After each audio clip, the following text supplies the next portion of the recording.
Yo, what's going on? It's your boy Juicemanji, and you're now watching The Pulse. Alright man, so I'm back with The Pulse. I haven't done this in a minute. It's good to be back. Excuse me for not getting dolled up for y'all.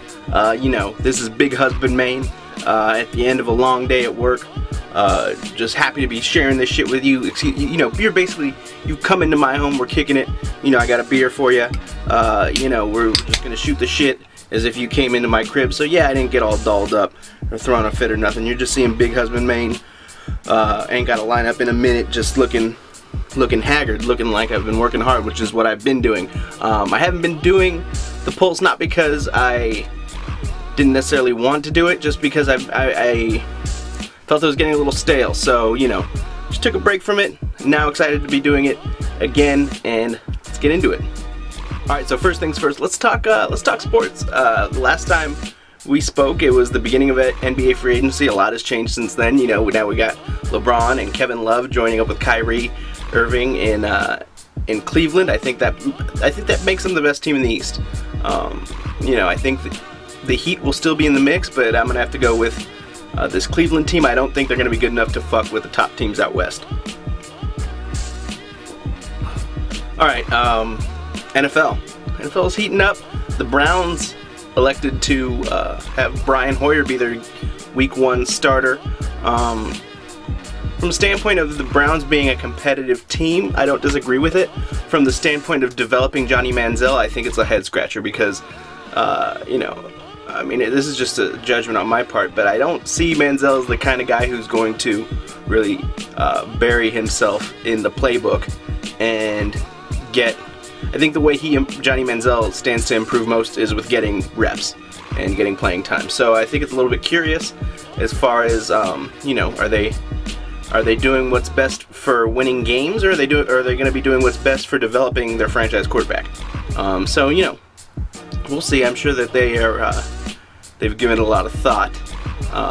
If you're a Browns fan, please let me know how you feel about this move, Brian Hoyer over Juanito Football. What else happened in the NFL recently? Vontaze Burfict, the middle linebacker for the, I think he's actually playing outside, but anyway, the linebacker for the Bengals, who I really liked coming out of the draft. Now, you know, disclaimer, I like almost any player that's from Southern California when they come out of the draft. But Burfict, I like him because he's a linebacker and he's nasty and he's a mean motherfucker. There were stories about him choking out a coach in college, which a lot of people say it's undraftable. Kind of is. Kind of agree with that. But, you know, if the guy likes playing football, that mean streak can manifest itself into a hell of a player, and Burfict is that. He led the league in tackles last year. Guy's just he's a nasty motherfucker, and, you know, in a 53-man NFL roster, you need at least a handful of those. Y'all been watching Hard Knocks? I haven't. I mean, Atlanta Falcons got to be the most boring, reasonably successful team in the last few years. Like, you know, they're always a contender to make a deep playoff run, but my God, like, Mike Smith is boring, Matt Ryan is boring, just everything about their team is boring. You know, Julio Jones and Roddy White are fun to watch play, but just Matt Ryan, and they play in a dome, and Arthur Blank and Mike Smith, everything about them fucking boring. Blech. All right, let's talk sneakers. Little bit of intersection between sneakers and sports is Kevin Durant signing with Under Armour, or having an offer of 10 years, 265 to 285 million, somewhere in between there. And I guess the latest is that if Nike chooses to match, he has to stay with Nike. So it'll be interesting to see. I think all signs are pointing to Nike not matching. So it'll be interesting to see if KD can make people give a shit about Under Armour sneakers. I don't think he can. I don't think it'll be enough unless they really just make, like, they really need to make a classic basketball sneaker. One that really will stand the test of time, I think, for Kevin Durant, in order for them to really get that momentum going, because I don't see it with these weird fucking boot-looking sneakers they've been making over there at Under Armour. But, you know, it'd be cool to see them, you know, prove me wrong, because you know, it never hurts to have another brand doing nice things and gaining some momentum. It just makes things better for us as consumers, because all the brands are forced to step up when a new one kind of makes a power move. So looking forward to seeing how that develops.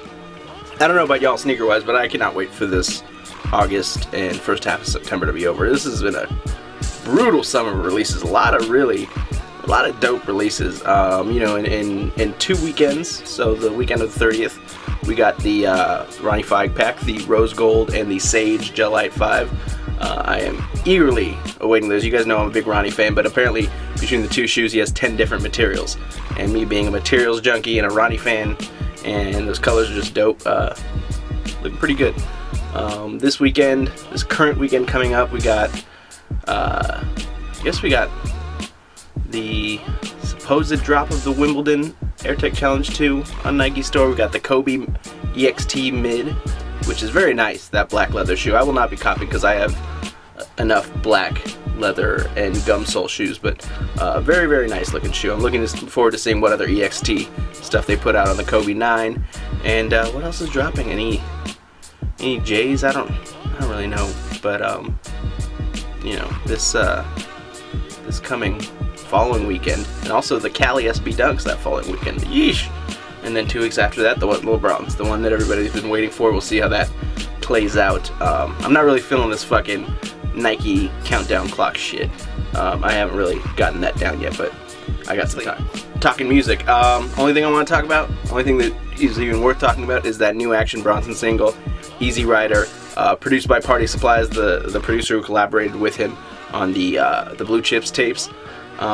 Very, very fucking dope lead single, especially considering I like that he isn't straying away from the kind of music he likes to make, despite this being his major label debut. So that's a really good sign going forward, I think, for not only this album but for his career.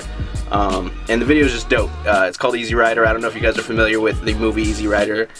You know, dudes on motorcycles in the desert taking acid, all kinds of fucking dope shit like that. And you guys know me, I have a little hippie streak in me. You know, I spent time out in the dried lake bed in the playa at Burning Man years ago, and so this video just got me like,